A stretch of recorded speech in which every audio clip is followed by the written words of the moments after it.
Vidéo très intéressante. Lucio, il dirige une agence SEO et en fait, il a automatisé deux tâches toutes bêtes qui pourtant lui rapportent 6 000 € par mois. Donc, il n'y a pas de workflow compliqué. C'est vraiment juste deux automatisations que n'importe qui peut copier pour gagner du temps dans son SEO. Dans cette vidéo, il va te détailler exactement lesquelles et combien ça lui fait gagner, comment il a fait. Automatiser, ce que tu trouves un peu bullshit dans l'automatisation et que tu fais pas, pour voir Ouais, un petit peu. clairement. Mmh. Moi, je pense que la première chose, j'ai vraiment fait le déclic quand même sur, OK, là, c'est quand même intéressant de m'investir sur ça. C'est avec les analyses avant-vente. En fait, avant, j'avais un petit truc sur un Google Sheet où quand même je devais faire des exports de données, coller les données, ça moulinait Ouais. derrière et ça le transformait sur une presse, PowerPoint. Grosso modo, ça me prenait, ouais, disons que allez, facile, 1 heure, sans compter le facteur flemme de faire tout le temps. Des fois, j'en avais trop à faire dans une journée et franchement, je passais 3 heures à copier-coller les données et ça moulinait parce que tu étais sur un export de 50 000 lignes des fois. Quand tu copiais, le Google Sheet crashait, tu vois? Enfin, Ouais, bah, ouais, putain, je faisais ça aussi en agence quand tu exportes, genre les liens internes de Screaming Frog et que tu as ouais, 1 milliard de lignes et et que le exactement. truc, tu es obligé de faire attendre parce que la Et la page, elle comme crache. ça, en fait, devant ton ordi en train de Ouais, oui. Chrome ne répond plus, enfin Ah bref, ouais, vraiment, putain, j'ai tellement connu ça. c'est sûr. Bah, on n'est pas les seuls en plus, moi j'imagine bien. Ouais. Et ouais, du coup, aujourd'hui, bah, on a travaillé avec Emlink, c'est quelqu'un qui est très, très forte en automatisation et en SEO. OK. Question de quoi? Un mois, on avait un produit totalement fonctionnel où en fait, tout moulinait derrière un item, mais en gros, j'ai un petit URL sur mon site, j'envoie le nom du site, les concurrents, et l'URL, en gros, et derrière, j'ai toutes les slides, qui sont faites avec Mmh. aussi forcément toute une partie où l'idée, c'est que si on a envie d'aller creuser l'analyse stratégiquement, qu'on puisse le faire, que ça nous prenne peut-être 1/2 heure de plus et on fait quelque chose de vraiment sur mesure. Et Ouais. enfin, on doit faire, ouais, peut-être allez, entre 20 et 30 finalement de ces analyses par mois, en fait. OK. Avant, c'était peut-être, ouais, c'est ça, disons 20 heures finalement, bon, on avait un alternant qui nous aidait à les générer, dès que j'ai pu me sortir de ça, je l'ai fait, mais enfin, finalement, c'est quand même 20 heures économisées, et l'intérêt de ça aussi, c'est l'échelle, hein, forcément, c'est si tu as pas beaucoup de deals à faire, bon, bah, il y a pas trop intérêt, mais dans notre cas, vraiment, tu as ça et puis tu as le temps d'attente aussi. Avant, pour générer une analyse, bah, fallait que j'aille le commander, la personne était occupée, donc ça prenait quand même un petit peu de temps. Aujourd'hui, c'est vraiment un clic, c'est vraiment 20 heures et si je le ramène justement à la TJM qu'on a chez 11, que c'est de 650 €, bon, bah, voilà, dis-toi que c'est à peu près, ouais, on pourrait l'estimer à 1 000 € par mois finalement économisé sur quelque chose qu'on a payé peut-être à 3 4K finalement, tu vois? Ouais.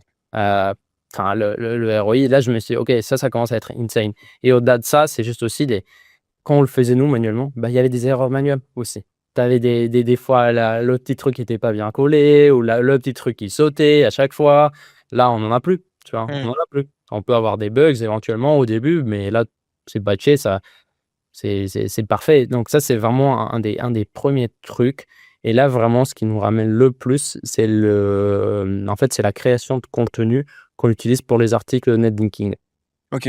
On a la chance d'avoir des clients qui nous confient des budgets assez significatifs. Je pense qu'on doit commander, en termes de nombre de liens, peut-être 200 à 300 par mois, si tu veux.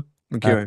hem et avant, bah, on avait un rédacteur offshore, en gros, qui s'en chargeait de faire, les réactions, tu vois? Mmh. Et bah, ça nous coûtait entre 15 à 20 balles, quoi, par article. Aujourd'hui, bah, malheureusement, c'est plus compétitif ça et on a créé tout un outil de rédaction IA, que vraiment on rentre, une fois qu'on a fait les sourcings des liens, chose où aussi on a des autres automatisations, mais bon, une fois qu'on a fait le sourcing et qu'on valide, on rentre le fichier classique qu'on avait avant. Qu'avant on envoyait le gars en offshore, ça prenait 2 semaines jusqu'à être livré pour après recommander les liens. Donc le processus jusqu'à recevoir les liens publiés, bah, des fois tu étais sur 1 mois et demi en fait, entre les Ouais. différents intervenants. Et là, c'est vraiment, vraiment juste, bah, j'envoie le fichier, il y a une IA qui en fait, vient, scrap les mots-clés, scrap les SERP, rédige avec, Opus finalement, met 500 mots, met des images, vraiment, enfin, on a exactement le même met le lien aussi parfaitement, enfin, on a un output qui est très très bon avec plein de connaissances clients aussi parce qu'on les a enrichis, on a enrichi de plein de data clients. Donc derrière aussi, tu as les citations, tu as les adresses, tu as vraiment tout comme on veut l'avoir en fait. Et ça sur des centaines de liens qu'avant on payait, ça nous coûtait entre 2K à aujourd'hui, ça nous coûterait plus ou moins 5 000 euros par mois finalement faire cette rédaction avec des profils offshore. Aujourd'hui, c'est 5 000 euros finalement qu'on peut mettre dans la poche et qu'on peut réinvestir finalement Mmh. sur de Ouais. l'automatisation. Ouais, c'est Et fort. c'est 5 000 de bénéfices en fait. Tu vois, quand même, sur une agence que normalement, une agence de ma taille, allez, on devrait faire entre 150 000 euros de bénéfices, tu vois. Là, pouvoir rajouter 50 000 quand même, Mmh. c'est ça, c'est presque, c'est 30% quoi, de bénéfices supplémentaires pour une petite automatisation.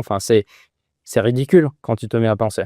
Des fois, la valeur qui peut te faire gagner quand même l'intelligence artificielle, les automatisations et l'innovation finalement au sein de ta société. Et là, une fois qu'on a déclenché, qu'on commence à sentir en tout cas les effets positifs de ça, là, je me suis dit, OK, c'est bon, il faut que ce soit vraiment le focus finalement de 2026, voire 2027 encore et au-delà, tu vois, de réfléchir à qu'est-ce qu'on peut améliorer. Et c'est pas juste en plus le fait la sortie, c'est que derrière aussi ces contenus-là, ils s'indexent mieux, ils rendent Ouais. mieux en fait, tu vois. On passe moins de temps finalement jusqu'à avoir la sortie, le temps entre commande et réception. Donc, le client se livre avant, se livre mieux et ça le coûte moins cher parce que forcément, on ne met pas le même prix à un article IA que ce qui était fait en offshore avant.